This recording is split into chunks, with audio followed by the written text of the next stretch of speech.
Welcome to another episode of the Straight Up Chicago Investor Podcast.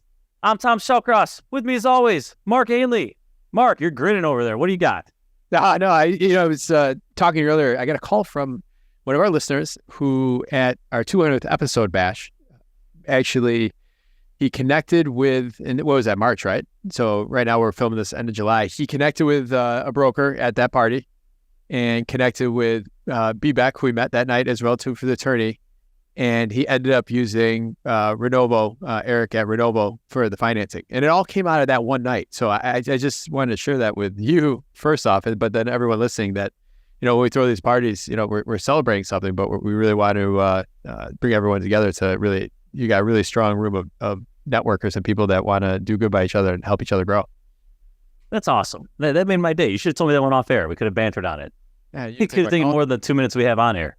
Yeah, you didn't take my call earlier, so I saw you send me a voicemail. So,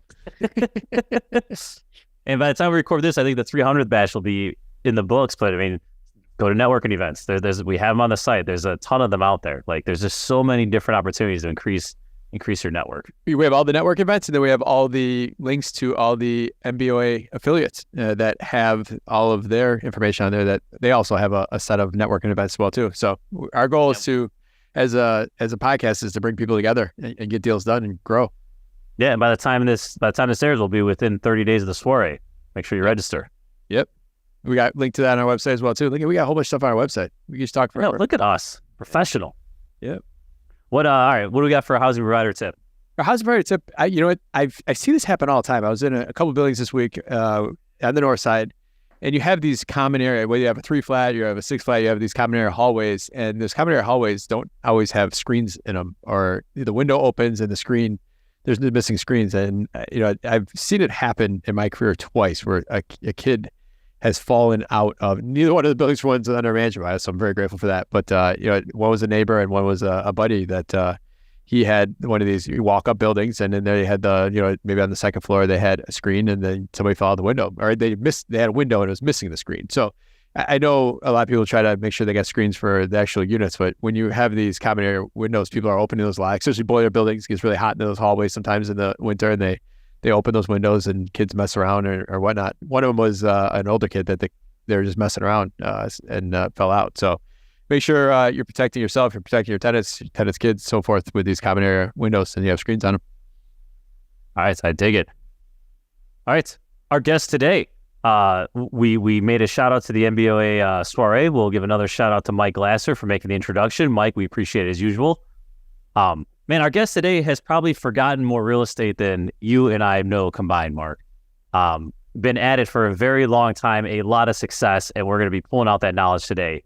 He is the president and owner of Ettinger Realty, formerly known as Hallmark & Johnson Properties, one of Chicago's most well-known real estate brokerages, specializing in the sale, exchange, and management of commercial investment properties. We're going to talk about what Rogers Park was like many, many years ago. We're going to talk about his buildings in Hyde Park. So much to cover. Without further ado, Jerry Ettinger, welcome to the show. Jerry, how you doing today? Great. Thank you. Thanks for having me. Looking forward to it. I'm excited. We're super excited. I know you and I had to have a nice little pre-call a couple weeks back. Man, let's start. The best way to do this is chronological. You graduated in 1967 and pretty much went out and started canvassing and hitting the ground. Like, talk to us about those early days, getting started, and then we'll talk about the neighborhoods and how they were back then. So I started in 1969 is when I graduated from college. I went to the University of Illinois at Chicago, first graduating class. And I started out as a math teacher at the Chicago Public Schools. And while I was in college, I sold encyclopedias. And as I became a math teacher, I continued. Jerry, we might almost have to explain what an encyclopedia is to some of our listeners. We got a few 20-year-olds listening to this thing. That's what I was thinking. Is that like Wikipedia in a book? They probably thought you meant Wikipedia. It's like what Google is today. Yeah, there you go. Or replaced encyclopedias.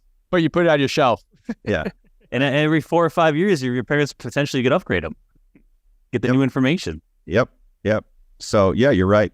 So anyway, I worked my way through college selling encyclopedias, and I became a math teacher and continue to sell encyclopedias. But encyclopedia market, it became a little more difficult with consumer laws. So I took a break and I decided I'm going to go to night school to become a principal. So I went to night school at DePaul, became a principal. And right after I got my degree, which was a master's degree in 1977, I decided I'm going to take the real estate test. I don't know anything about real estate, but I just was curious. So I took the test and passed it, became licensed, started working at a small North Side firm. Then I started prospecting, similar to how I prospected when I sold encyclopedias. Anyway, in the first week, I made a sale. Short time later, another sale. And I realized that with all the college classes I've taken, my greatest education was the sales experience that I got from selling encyclopedias. Taught me the fundamentals of selling, how to prospect, gain people's trust, make a compelling presentation, and then close the sale. Is this door to door? Like, what are you making phone calls? You're knocking on doors? I was doing door to door.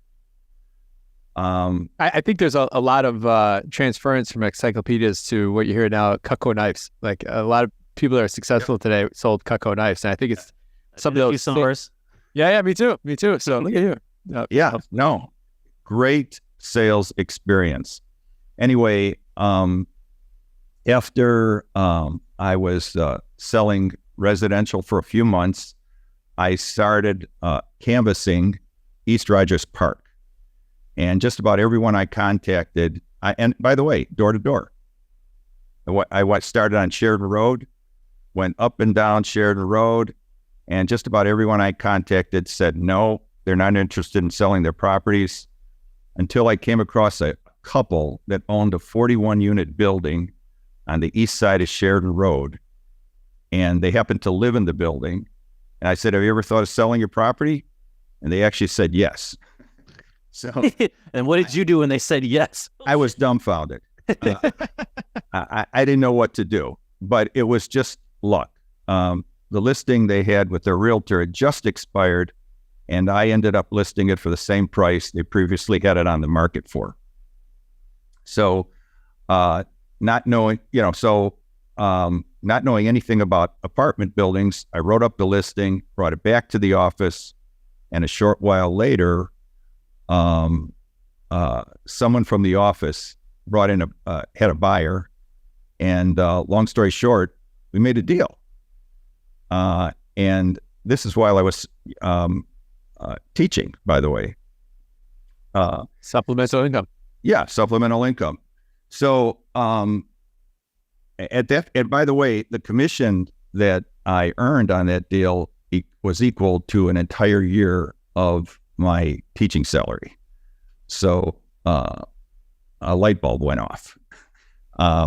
And I decided that from that point on, I'm only going to prospect apartment buildings 6 units and up. And that's what I did. And a short while later, I contacted a nearby owner of a large 160-unit block-long apartment building on Sheridan Road, right across the street from Loyola University. And he had purchased that property in 1975 for $1.6 million, $10,000 a unit.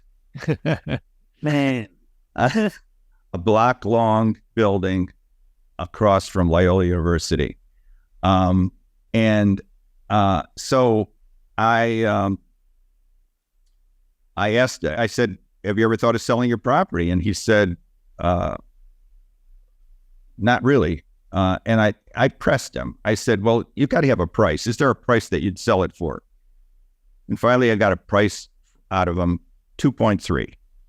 And said, okay. I went back to the office, and then I continued to prospect Rogers Park. I actually found a buyer, and we ended up making a deal for 2.250. So he was thrilled, and I was thrilled. And after that, I took a leave of absence from teaching and went into real estate brokerage full time. Talk to us about commercial real estate back then. I mean, what was there? There wasn't the big national commercial firms that you were competing. There wasn't the Marcus and Millichaps and Hiffmans and all that stuff. Like, what was it like? Is it just a bunch of neighborhood type? It was the Stone Age. I have to tell you, you have no. First of all, let's go back to the Smithsonian Institute of Real Estate History. There was no internet. Yeah. There was no cell phones. There was no social media. There were no real estate apps. There was no Google search engines. And there was little or no access to property data. Things like who owned what property, description of properties, sales information. Unlike today, where it's easy to find, who owns what property and all sorts of information about when it was purchased, how much it was purchased for, the mortgage amount, and so forth. In the 70s and 80s, the general public had little or no access to this information, so they're not as knowledgeable about these types of things and even real estate in general. So brokers really provided valuable information, brokers who specialized in apartment buildings. And so not having access to all that and not having all the tools the modern day real estate agent has, was it easier to be a broker back then than it is today, or is it harder? It was harder to get the information, clearly. But for everybody. So everyone had that lack of access. Everybody had that lack of access, and the brokers who had that access had a huge competitive advantage. In those days, there weren't a lot of commercial brokers, and they were all located downtown. There was maybe, half a dozen brokers who were downtown, and I don't know if they had all the information, but what I eventually ended up doing is going to City Hall and looking up the names of the owners of apartment buildings, 6 units and up, and started to create a database. A short while later, I found a company that produced microfiche. You know what microfiche is? Yeah. You used to have to go to the library and look it up. Exactly. And they were selling all the tax records in Cook County on microfiche. So I found that, and I ordered a microfiche machine, and then we really had a huge competitive advantage over the other brokers because we started cataloging square mile by square mile everyone that owned a 6-unit building and up. And then I started hiring and training salespeople, and we just started marketing. We started marketing, our services. And we started selling like crazy. Man, I want to talk about the neighborhood. Before going there, though, what were those conversations like with the owner saying, hey, I want $2 million for my property? Like, there's minimal data. Like, are they just, well, I paid this, so now I want that? Like, there seems to be a lot of arbitrage in what people came out on listing, right? It seems to be very lack of data here.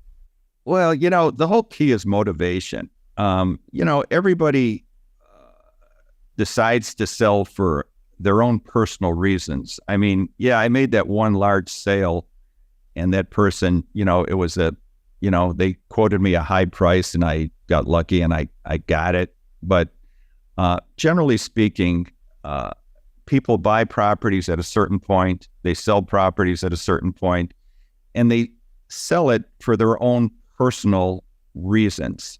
So, if they're motivated, they listen to market value, as long as you put together the correct data.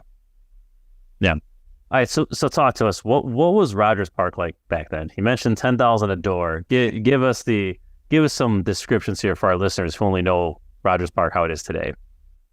Well, the old timers who bought these buildings, they used to go based on how many times gross. Believe it or not, they would buy buildings as low as 4 times gross. And when I was selling properties, they sold for 4, 5, 6, 7 times gross. Okay. But keep in mind, interest rates were higher in the early 80s. So they had kind of depressed property values. What are we talking about? Like interest, like give us examples of rates you saw. Well, in 1980 to 82, rates went as high as almost 20%. So that made it kind of tough to make sales. In fact, we had to be really creative, and we found owners that had very low mortgages, and we basically tried to get them to do owner financing, sell on contract. One of the big marketing, promos that we sort of created was, we called it the Perfect 10. I don't know if you saw the movie 𝗥𝗲𝗹𝘁 You probably are too young for that. But anyway, the Perfect 10 was 10% down, 10% interest, and a 10-year balloon. And when interest rates were 18%, that was very popular. Wow. That explains the 4 times growth. So for perspective for listeners, if a lot of buildings today, they trade at whatever 12 times gross, 8 times gross, 10 times, depends on the area, but 10 times gross is if the building's pumping out $100,000 of gross rent before any expenses. If you're getting $8,300 a month or whatever to make it to $100,000, then that building would sell at 10 times gross, would sell for $1 million. And with Jerry's example, that would sell for only $400,000, but then you're dealing with an 18% interest rate to offset that. Right. So actually, if I look at my entire career, I started, interest rates were about 20%, and over 45 years, they've gone down as low, fast forward, as 3% recently. As interest rates went down, property values went up. Now, I'm questioning what's going to happen going forward, but we'll see. Time will tell. Yeah. Give us a feel. So that's some of the numbers and tangibles of the neighborhood, but what was the neighborhood like? Was it as dense as it is today? Was it, more residential? Like, what was like the feel and the vibe compared to how Rogers Park is today? Because a lot of those buildings were built or not in the 60s and 70s, like up there. So it'd be like those are older now. Like those are new back then. It's kind of crazy. Yeah. What was the vibe? I don't know. It was just a good rental area. I obviously there was no Loyola University on Sheridan Road, but Rogers Park was always. What was there then at the time? If Loyola wasn't there, like no one even knows that neighborhood without that. There was a movie theater. I think it was called the 𝗥𝗲𝗹𝘁 movie theater, and there was a lot of vacant land across the street. So it was completely built up. Loyola did a fabulous job. Oh wow! I guess I've never thought about that area without it. Yeah, yeah, and I don't know. It was just a very, everyday type rental area. Mm-hmm. And you guys have success there. When did you start expanding out, and where did you look to grow? Well, we wanted to go in areas where there were a lot of apartment buildings. So Rogers Park was where we really focused. Then Edgewater, and we sort of went block our area by area. So, but with the idea that the more apartment buildings there were, that's the area we wanted to be in. So, as you moved into Edgewater, what were some differences between what you saw in Rogers Park? Well, we could talk about the different neighborhoods. Let's do it. Let's jump there. Well, I'm going to tell you some things that are sort of blow your mind. Some of the hot neighborhoods of today were really not great areas in the 70s and 80s. Like Edgewater had the Winthrop Kenmore corridor, which was really a dangerous area. Uptown, not a great area. Parts of Lakeview even, area, not a good area. The Clybourne corridor was a truck route, and now it's a vibrant commercial corridor. Bucktown, not a good area. Wicker Park, it was gang infested, as was Logan Square, and the West Loop.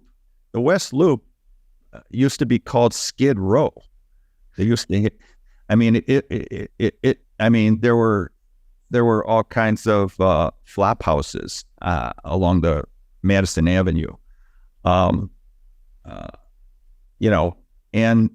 other areas were okay, but not anywhere near what they are today. Like even Wrigleyville and Old Town were not anywhere near what they are like today. What were like hotter neighborhoods back then? Like stuff like where did people want to be? Like where would the modern day Wicker Park? I mean, might not be right, but like, I think Lincoln Park was still good. What happened with neighborhoods is you take an area like Lincoln Park, you take a hot area, and you go just one block west or one neighborhood west. And then that neighborhood seems to blossom. And that seems to be what actually happened. Lincoln Park turned into DePaul. DePaul turned into Bucktown, and the Clybourne corridor, and then Wicker Park. It seems to, always go one block west. In fact, when we were telling our salespeople, what areas to prospect, we would say, take a good area and then prospect one block west. And that's usually the path of progress. Properties just, spread out. I think that's pretty good advice even for today, Tom. Would you agree? Yeah, and one of the things we take for granted here, we got a lake on one side. It's a one-way street. It's one way to go. Yeah. So, but obviously what we found is that in hotter areas, and this is no secret, hotter areas, there's less transactions. In more transient areas, there's more transactions. So, some of us focused on the more transaction areas because we were commission-based. So it makes complete sense. Yeah. Some of those neighborhoods you rattled off that, were completely different back then. Totally. Did you foresee any of them popping, saying, you know what, I can see this happening in, Bucktown, Lakeview, whatever, like, or any of those looking back saying like, you know what, I can see this one coming? DePaul,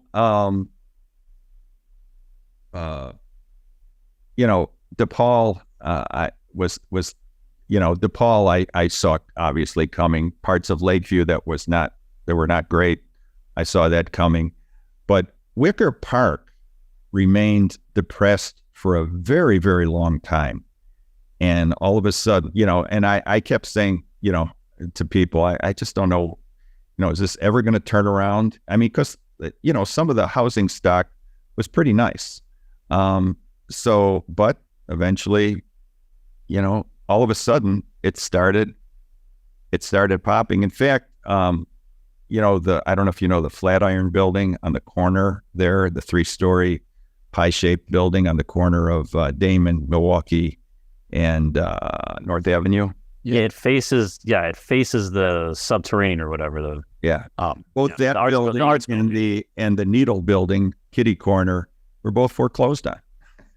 And that's I believe that building sold for $300,000. It was a 60,000 square foot building. Today it's probably worth, I don't know, 30 million. Crazy. Time is your asset. Hold. I have to tell you the advice my the banker that gave me my first loan on a 6-flat that I purchased gave me. He said, "You know what the secret to real estate is?" And I go, "What?" He said, "Living long enough." Yeah. Yeah. So Yeah, whatever that cash on cash says today on the spreadsheet, it's like, man, just 5 more years of this, like that will trump any of it. yeah, no, I mean, 𝗥𝗲𝗹𝗁 Park. I mean, you could once the development started going, you could see that it was going. So generally, everything seemed to focus around public transportation. I think that was the key. I mean, follow the L's, and that's where that's where all this rehab and development took place. All right, so you mentioned development. Is there any specific development you remember from back then? Like this was going up and it was either a big deal or something you were close to? I forgot what. The development I that comes to mind is someone in our office. His father-in-law owned. He was a broker, but his father-in-law owned Treasure Island Foods. I don't know if you know Treasure Island Foods. This grocery store, and he was the first commercial property development in the Claiborne corridor, and that kind of set off the whole corridor once he moved in. It was sort of a specialty grocery store, similar to Amazon today. So that was the development. Got it. And then who are they as a broker? Is it similar now where there's a lot of mom and pop owners? Like I'm assuming there wasn't a lot of, institutional money, right? Were these were guys, right, who just owned a few apartment buildings? Like who were your clients? The persona of that your client that you were trying to brokerage buildings on, either the buy or the sell side? There were a lot of young guys that were putting together syndications. In those days, banks were a lot more flexible than they are today. They were a lot less regulated, and which is why, eventually a lot of people got into trouble. But they had, banks had a lot more discretion making loans. There was not as much government oversight. And some people, some of these younger syndicators grew too fast and became a little over leveraged because of it. So I would say, a lot of young syndicators were buying properties in the day, as well as some older people. Okay. And what was it like operating, right? Like tenant base, is it easier to operate now, or is it easier to operate then as a housing provider? I think it's much easier. It was much easier to operate then. Actually, the tenants were much less demanding. Tenants rented apartments with much fewer amenities. There were no dishwashers. There was no in-unit laundry. There was no rehab kitchens or baths. They often took the apartment in as-is condition. And I personally remember renting an apartment in Evanston. It was in terrible shape. Former tenant lived there for a number of years and ended up actually dying in the apartment. And the manager gave us a decorating allowance and said, "Here, you take care of it." So it was just not a lot of,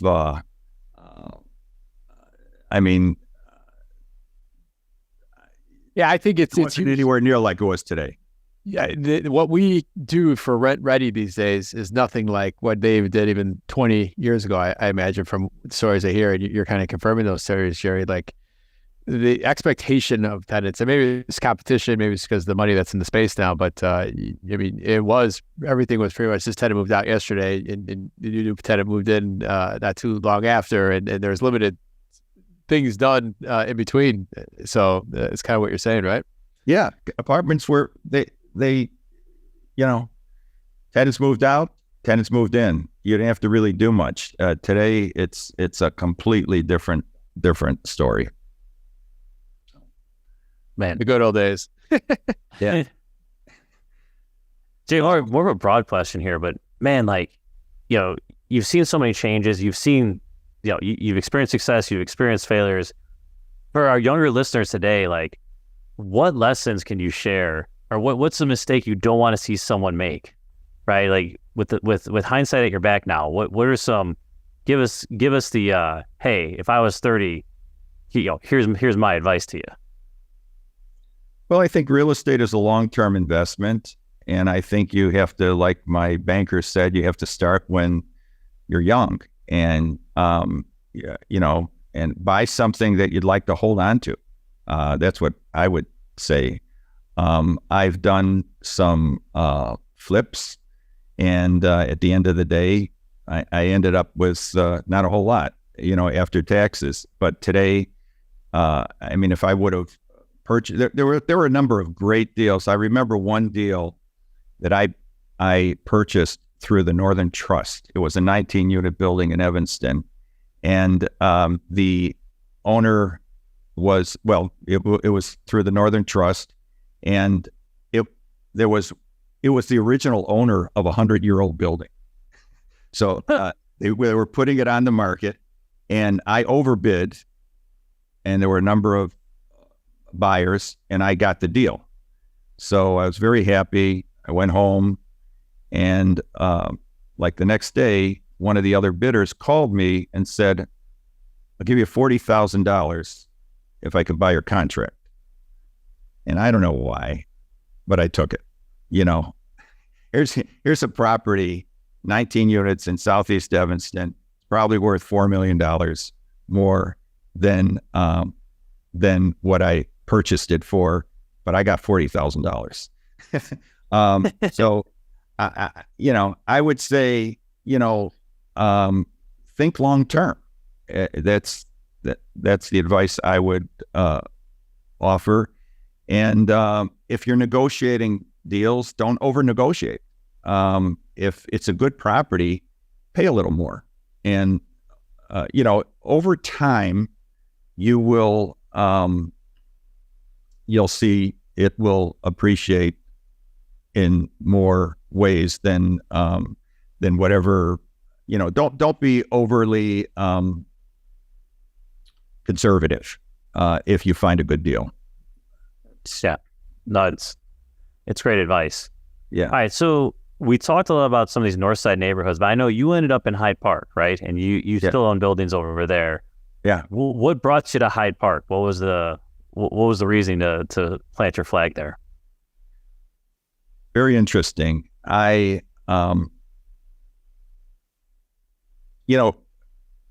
I could back up, we used to, I'll answer your question. There was a for sale by owner in the Chicago Tribune on a 6-unit building in Hyde Park. I knew nothing about Hyde Park, but it looked interesting, so I drove over there. It was a center entrance 6-flat. It had 2,000 square foot apartments, 3 bedrooms, 2 baths. And I really liked the feel of Hyde Park. And it was mostly rented to college students. Actually, the second and third floor was, it was owned by a professor. So the second and third floor was duplex. They knocked out the ceiling on the second floor. So you walked into a 25-foot ceiling, and it was a huge 4,000 square foot apartment. And we rented it to 8 college students. We had 8 bedrooms there. And by the way, there was also a giant jacuzzi for about 4 or 5 people. So anyway, it was primarily a college student building. So when I went to, the area, the Hyde Park area, it has beautiful architecture, and I didn't really know much about how to operate a building in Hyde Park, but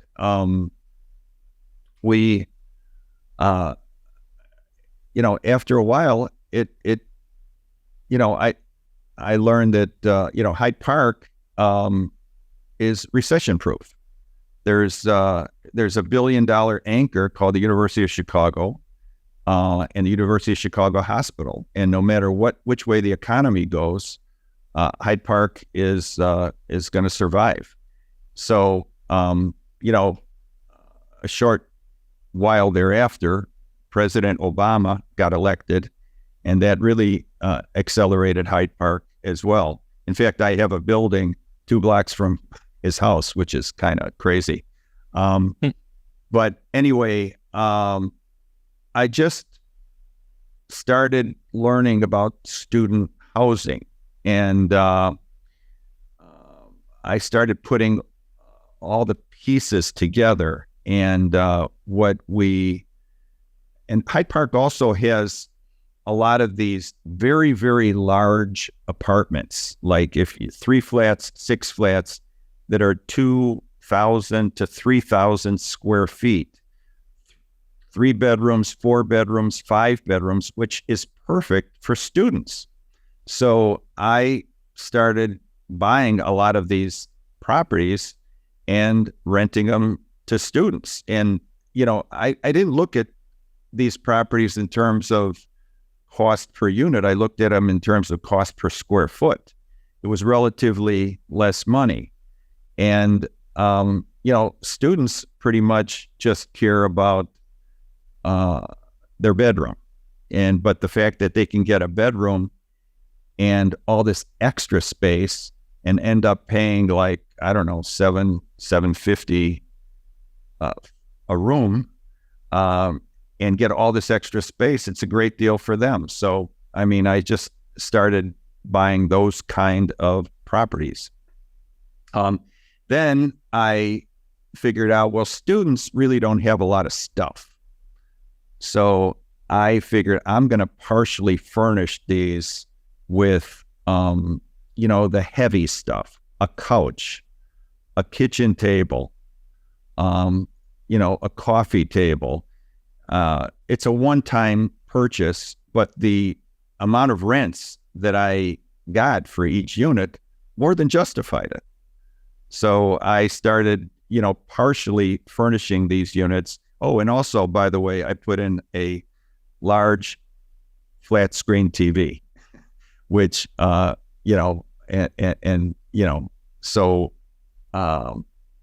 they walked in, all they have to do is essentially bring their bed, and they're cool. Perfect for a college student. Yeah. Otherwise, every so many years, you're going to get all kinds of furniture on the front lawn, and they're going to be banging up the stairways. But this way, for a one-time purchase, which is equivalent to maybe 1 month's rent, you partially furnish the place, and you're golden. Jared, where, today you're still active, which is phenomenal, right? You're still looking at buildings. You still got buildings that you operate. What are some areas that you'd be bullish on in Chicago? Well, I have slowed down. I'm going to be 77 in a few months. You're still going, though. So, with all the information and Chicago is a very competitive market with it now compared to the way it used to be. I would say, actually, I think Rogers Park is an area that has some good upside potential because, I don't know, it seems, Evanston's hot, Edgewater is hot, all the properties along the L tracks are hot. Rogers Park, I think, has a lot of upside potential, and it's got all the elements. It's near the lake, it's near transportation. It's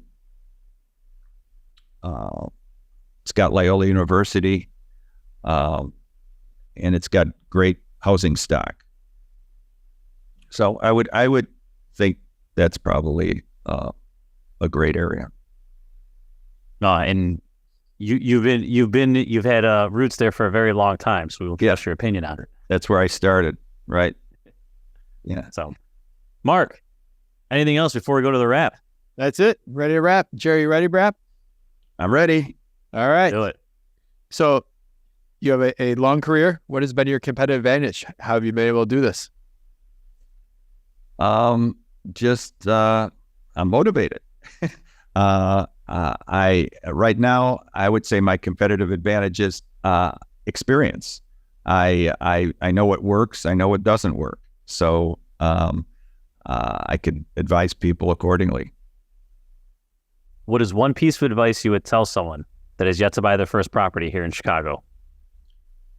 One piece of advice, I would say study the market, really know what properties go for, understand value, and buy it. I would recommend, pick an area and buy it. All right. What do you do for fun? I have 4 grandkids, 2 boys in Evanston, 2 girls in San Francisco. Spoiled and rotten. Love seeing them. I have a weekly poker game. I'm a bike rider. I've ridden my bike across Iowa 6 times, not recently, in a ride called 𝗥𝗲𝗹𝘁𝗃𝗍𝗄𝗏. I don't know if you heard of it. Yeah. It's the largest bike ride in the country, if not the world. I love going to sporting events and sampling all of Chicago's restaurants. I have not done 𝗥𝗲𝗹𝘁𝗃𝗍𝗄𝗏. I think Jeff's done it. I think, and also I've had friends who've done it, and they said just the ambiance going to these little towns that they make all their economic money. They make all the money for that town in that weekend or that week that they're hosting. And one bar made 50% of its annual revenue in less than 8 hours.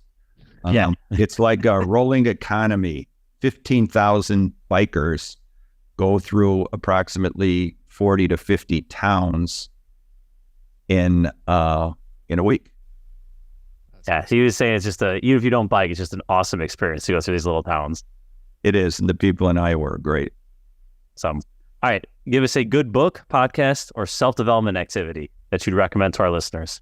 Well, you're the real estate podcast I listen to religiously. All right. But a good book. I'm reading 2 books. One is called Build. It's by Tony Fadell. He was the team leader that developed the iPhone, the iPod, and the Nest thermostat.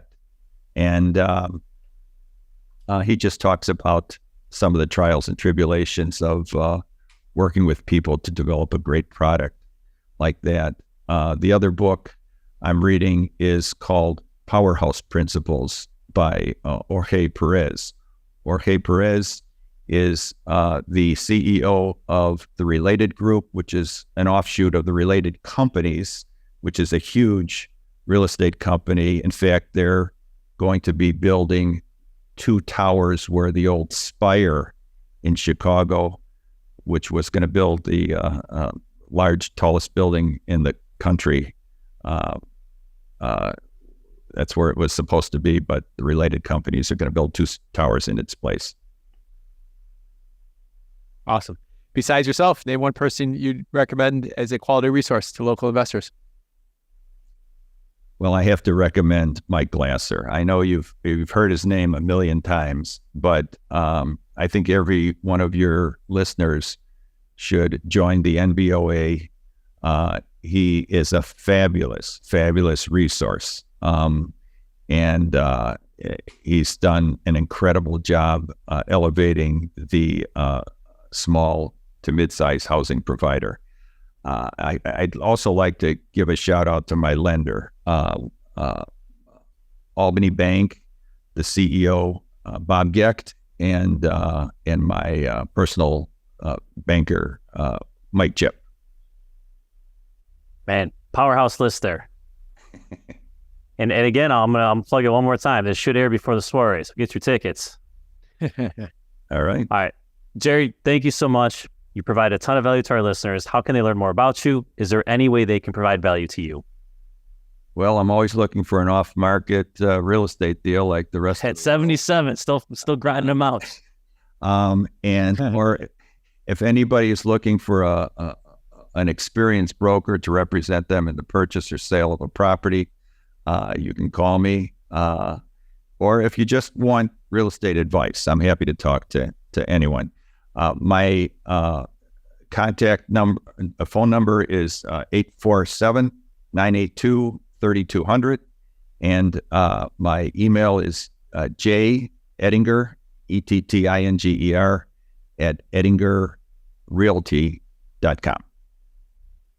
All right. We will link to that all in the show notes. And Mark, you ready for Chicago Fact? Yeah, for sure. Today, 𝗥𝗲𝗃𝗄𝗃. I love that name. I'm not sure if it's real or if it's German or what, but 𝗥𝗲𝗃𝗄𝗃 from Cary bought a t-shirt. And today's Chicago Fact question is brought to you by Renovo. And Donk, if myself or Jerry get this question right, we'll send you out a $50 gift card brought to you by Renovo. And side note, if you know anyone in the Cary market, we haven't covered the far northern, I don't even call those suburbs still. Yeah. How you call this? Iowa, right? You ride a bike out there. That bike ride goes through there. All right. We're going to take us back here. So the year is 1966. So, Jerry, you were partying at UIC or doing whatever you're doing in college. This is when John Lennon makes his famous comments, the Beatles are more popular than Jesus. They're actually on tour for the Revolver album. And when he made his apology on August 11th, 1966, he happened to do it from this Chicago Gold Coast Hotel. And Mark, what was that hotel, which still stands today? Is it the Drake, Wasdorf Astoria, Astor Tower, or London House? Remember? I was going to say London House. All right, Jerry, you want to take a stab at one of these? Want to repeat them? The Drake, Wasdorf Astoria, Astor Tower, London House. I'm going to say Waldorf Astoria. Astor Tower, you guys split it. That was a hard one, man. I was going to say Drake. I just wanted to get the John Lennon comment. I didn't know that happened in Chicago. Oh, man. All right, Doc. Side note, same architect who did Marina City. Yeah. All right, Doc, we'll put your name back in and we'll maybe pull it in for a future Chicago Fact. But thank you, Renovo, for sponsoring that. Jerry, thank you for coming on today. Tom, thank you as always. Listeners, check out our website. This is going to air still before the soiree, so check it out. You can get a link there to get to the tickets. We're excited to network with you that night. Also, check out the MBOA page that we built on there that has access to all the affiliate MBOA groups. So thank you, Jerry. Thank you, Tom, as always. Listeners, we'll see you next week. Thanks all.